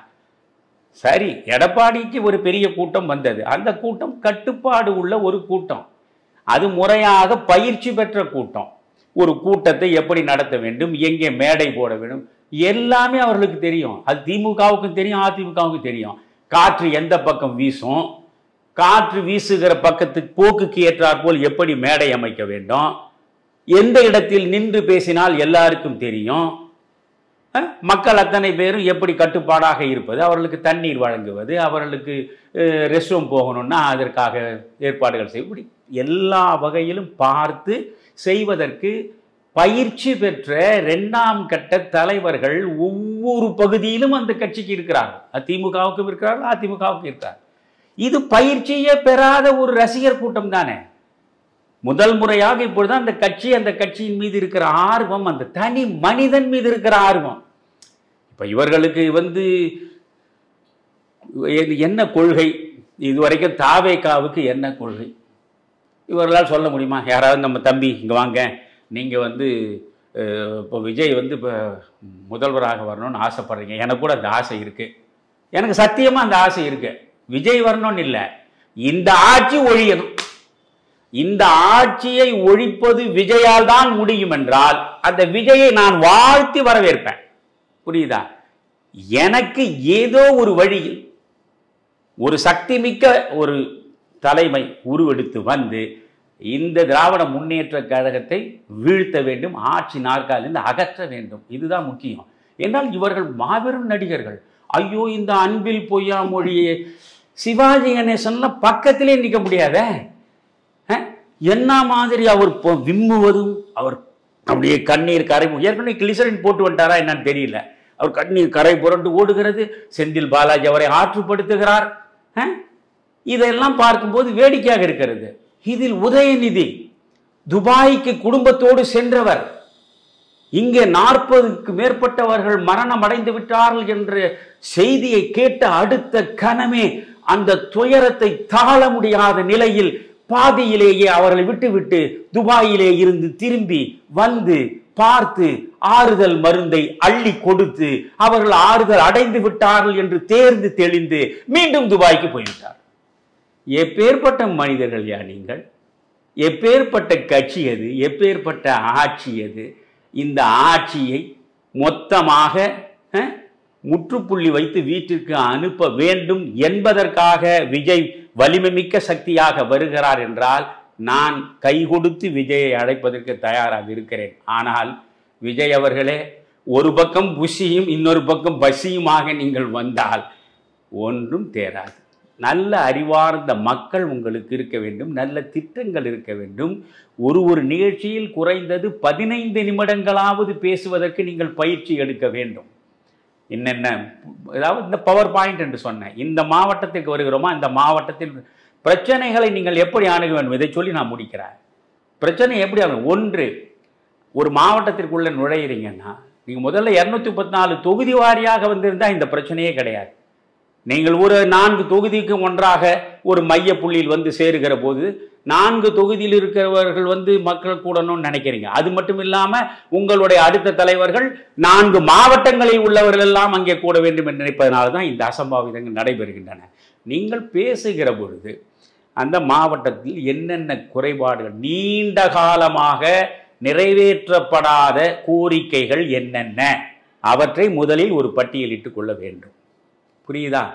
அவற்றை முதலில் நீங்கள் எடுத்து சொல்ல வேண்டும். இவையெல்லாம் நீண்ட காலமான கோரிக்கைகளாக இருக்கின்றன, இன்று வரை நிறைவேற்றப்படவில்லையே, இவற்றை நீங்கள் ஏன் நிறைவேற்றவில்லை என்று நீங்கள் கேள்வி கணை தொடுக்க வேண்டும். அதற்கு ஒரு பட்டியல் தயாராக இருக்க வேண்டும். இப்பொழுது உங்களை மிக மோசமாக தாக்கக்கூடிய பிரச்சனைகள் என்னென்ன? இப்பொழுது நீங்கள் நெசவாளிகள் நிறைந்திருக்கக்கூடிய இடத்தில் போய் நிற்கிறீர்கள் என்றால் அப்பொழுது கிட்னியை விற்கக்கூடிய அளவுக்கு அவர்கள் வந்திருக்கு. நீங்கள் போகிற போக்கில் ஒரு வரி சொல்லிவிட்டு போய்விடுகிறீர்கள், ஒரு வரி சொல்லிவிட்டு போகிறீர்கள். நாமக்கல் மாவட்டத்தில் அந்த கிட்னியை இழந்து விட்டு கிட்னியை விற்பனை செய்தால்தான் நாம் கடன் தொல்லையிலிருந்து வெளியே வர முடியும் என்பதற்காக எத்தனை பெண் மக்கள் இதில் ஏமாற்றப்பட்டிருக்கிறார்கள். 4 லட்சம் ரூபாயை ஒரு கிட்னியை கொடுத்தவருக்கு கொடுத்து விட்டு 40 லட்சம் ரூபாய்க்கு ஒரு வசதி மிக்கவனுக்கு அந்த கிட்னியை விற்றதன் மூலமாக பல கோடி சம்பாதிக்கக்கூடிய அந்த மருத்துவமனைக்கு எதிராக இன்று வரையில் நீங்கள் எந்த வழக்கும் இல்லை. அந்த மருத்துவமனை இன்றும் செயற்படுகிறது, அது மூடப்படவில்லை. இந்த கிட்னி விவகாரத்தையே நீங்கள் அரை மணி நேரம் பேச வேண்டுமே, பேசலையே. நீண்ட காலமாக நிறைவேற்றப்படாத கோரிக்கைகள் என்ன, அவற்றை சொல்ல வேண்டும். இப்பொழுது உடனடியாக மக்கள் சந்தித்துக் கொண்டிருக்கக்கூடிய பிரச்சனைகள் என்ன, அவற்றையெல்லாம் எடுத்து சொல்ல வேண்டும். இவற்றுக்கெல்லாம் தீர்வாக நான் வருகிறேன், நான் வந்தால் என்னென்ன செய்வேன் என்பதை விளக்கமாக சொல்ல வேண்டும். புரிகிறதா? அவர்களுடைய குறைகள் ஒரு பக்கம், நான் வந்தால் செய்யக்கூடிய சேவை ஒரு பக்கம், இவையெல்லாம் கலந்து ஒரு 15 நிமிடமாவது பேசுவதற்கு விஜய் அவர்களே, இனிமேல் நீங்கள் ஒரு திரைப்படத்தில் நடிப்பதற்கு அந்த கேமராவுக்கு முன்னால் வருவதற்கு முன்பு அதை திரும்ப திரும்ப வாசித்து மனதில் ஏற்றிக்கொண்டு வீரவசனமாக பொங்கி பேசுவீர்களே. என்ன ஒரு பிரச்சனை என்றால் இதில் ஒரு 10 டேக் கூட எடுக்கலாம் இல்லையா? கொஞ்சம் டேக்கை எடுத்து எடுத்து மாற்றலாம். இது ஒரே டேக்கில் முடியணும். பரவாயில்ல, நீங்க கொஞ்சம் தப்பா பேசினா கூட அதெல்லாம் மக்கள் கேட்க தயாரா இருக்கான். பிரச்சனையை சொல்கிறாரா, அவ்வளவுதான். எடப்பாடி மேடைதோறும் முழங்கினார். நீங்கள் ஸ்டாலின் அடிக்கடி வெளிநாட்டு பயணம் செல்கிறாரே, வெளிநாட்டு பயணம் சென்று முதலீடுகளை தமிழகத்திற்கு ஈர்ப்பதற்கு செல்கிறாரா அல்லது இவருடைய முதலீட்டை அங்கே சேர்ப்பதற்கு செல்கிறாரா என்று எடப்பாடி எத்தனையோ முறை கேட்டார்.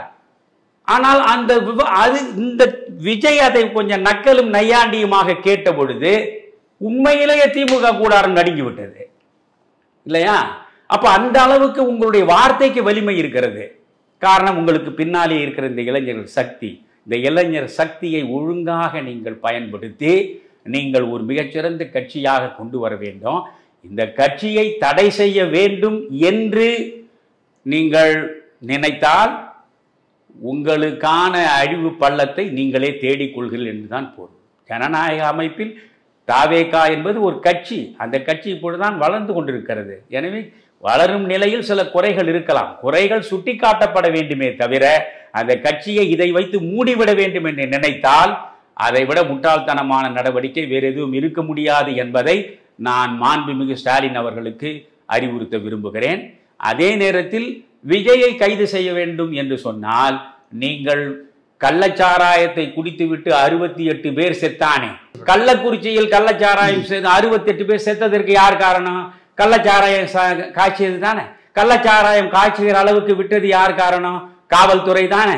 அந்த காவல்துறையை வைத்திருக்கிற மனிதர் யாரு? ஸ்டாலின் தானே. அப்ப ஸ்டாலினும் சிறைக்கு போகணும் இல்லையா?